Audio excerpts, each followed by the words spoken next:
안녕하세요. 망치예요. 이번 영상은 기초간호과학 내용의 일부를 준비해봤어요. 정말 기본적이고 중요하지만 자꾸 잊어버리게 되는 내용을 정리해 볼 거예요. 내용을 세세하게 다루기보다는 정말 쉽고 간단하게 공식으로 만들어서 알려드릴게요. 7분만 투자해서 앞으로 평생 기억하는 방법. 지금부터 시작해 볼게요. 이번 시간에 정리할 내용은 산염기 불균형입니다. 내용을 다루기에 앞서서 pH에 대해서 간단히 설명드릴게요. pH는 산도를 뜻하는데요. 농도를 계산하는 방법은 다음과 같습니다. 몰라도 괜찮아요. 계산하는 문제로 나오지는 않아요. 순수한 물의 pH가 7이고 이를 기준으로 했을 때 이보다 낮으면 산성, 높으면 알칼리성이라고 하고요. 중심에서 멀어질수록 강산, 강염기라고 표현합니다. 그렇다면 중심에서 가까운 건 약산, 양염기라고 하겠죠? 염기성과 알칼리성은 같은 말이죠. 이제 여기서부터는 알칼리라고 표현하겠습니다. 우리 혈액은 pH가 7.35에서 7.45 정도로 약 알칼리성을 띱니다. 자, 그리고 정상 혈액의 pH를 기준으로 해서 이것보다 낮아지면 산혈증, 줄여서 산증, 높아지면 알칼리 혈증, 줄여서 알칼리증이라고 합니다. 우리의 혈액이 일정한 pH를 유지할 수 있는 이유는 완충작용이 이루어지기 때문입니다. 세포에서 배출한 이산화탄소가 물을 만나서 탄산이 되고 이 탄산은 중탄산과 수소이온으로 분해가 됩니다. 이러한 작용으로 pH를 일정하게 유지하는 건데요. 이 중에서 혈액의 pH 변화에 영향을 주는 중요한 요인은 호흡으로 조절되는 이산화탄소와 대소변으로 조절이 되는 중탄산입니다. 그래서 쉽게 이산화탄소는 호흡성, 중탄산은 대사성이라고 기억하시면 돼요. 우리 몸은 항상성을 유지하는데 이 정상 범위에서 벗어나면 균형이 깨지는 것입니다. 그렇기 때문에 보상작용이 일어나는 거예요. 이 내용들을 잘 기억해 두시고 그 다음 내용으로 넘어가 볼게요. 혈액의 pH, 이산화탄소, 중탄산의 농도를 확인할 수 있는 대표적인 검사 방법은 바로 ABGA입니다. 동맥혈 가스 분석 검사라고 하죠. 이 검사 결과를 확인하는 방법을 3단계로 알려드릴게요. 지금부터 중요한 내용이니까 꼭 기억하세요. 첫 번째, 혈액의 pH를 확인합니다. 7.35에서 7.45가 정상인데 이것보다 낮으면 산증, 높으면 알칼리증이라고 적습니다. 두 번째, 이산화탄소와 중탄산의 수치를 확인하고 그 결과를 적습니다. 이산화탄소는 산성물질이에요. 정상 범위는 35에서 45인데 이거보다 적어지면 이 산성물질이 줄어들었으니까 알칼리증이 되고 높아지면 이 산성물질이 많아지니까 산증이 됩니다. 35와 45는 우리 pH 정상 범위 수치에 있었던 숫자와도 같아서 외우기 쉬워요.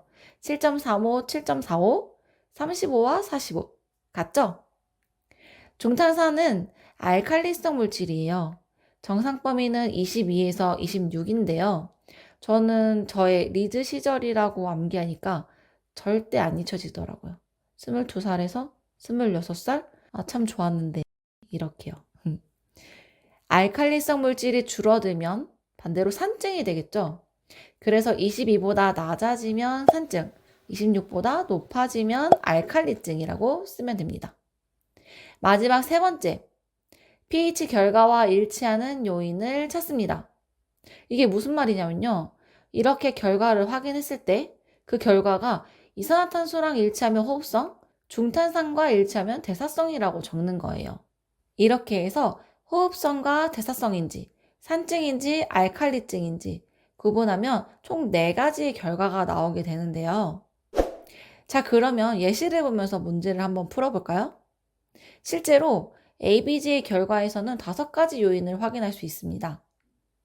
pH 7.32, PaO2 85, PaCO2 50, HCO3 24, SpO2가 95인 이런 결과가 있다고 가정하면 우리는 3가지 요인을 확인할 거예요.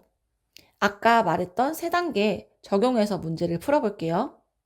첫 번째, pH를 확인합니다.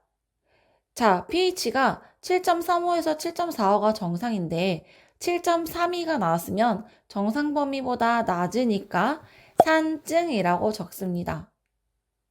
두 번째, CO2와 HCO3를 확인합니다.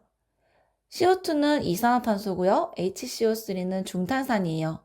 이산화탄소는 35에서 45가 정상인데 여기에서는 50으로 정상보다 높으니까 산증이라고 적고요. 중탄산은 20에서 26이 정상인데 24면 정상이라고 적으면 되겠네요. 세 번째, pH와 결과가 일치하는 항목을 찾습니다. 이 결과에서는 이산화탄소가 산증으로 pH 산증과 일치하니까 호흡성 산증인데요. 이산화탄소 농도가 쌓여서 혈액의 pH가 낮아진 결과가 나온 경우예요. 실제 병원에서는 이산화탄소가 계속 쌓여서 호흡성 산증이 된 환자의 경우 호기를 제대로 하지 못해서 발생한 것이므로 인투베이션 등의 처치를 하게 됩니다. 자, 그런데 이렇게 결과를 확인하면 참 쉬운데요. 우리 몸은 항상성을 유지하기 위해서 보상작용을 한다고 했잖아요.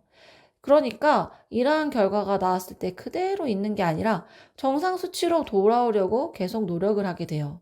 예를 들어서 이렇게 바뀝니다. 잘 보세요. HCO3만 바뀌었네요.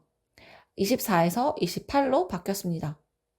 자, 이렇게 되면 이산화탄소는 50이라서 정상 범위에서 벗어났고 중탄산도 28로 정상 범위에서 벗어났으니까 모두 정상 범위에서 벗어나게 되는데요. 이산화탄소가 높아지면 산증이라고 했고 중탄산이 높아지면 알칼리증이라고 했어요. 둘이 서로 반대가 되었죠. 그런데 이런 경우에도 당황하지 말고 앞에 pH 결과와 일치하는 것으로 찾으시면 됩니다. pH가 산증이니까 어쨌든 산증과 일치하는 이산화탄소, 그래서 호흡성 산증이에요.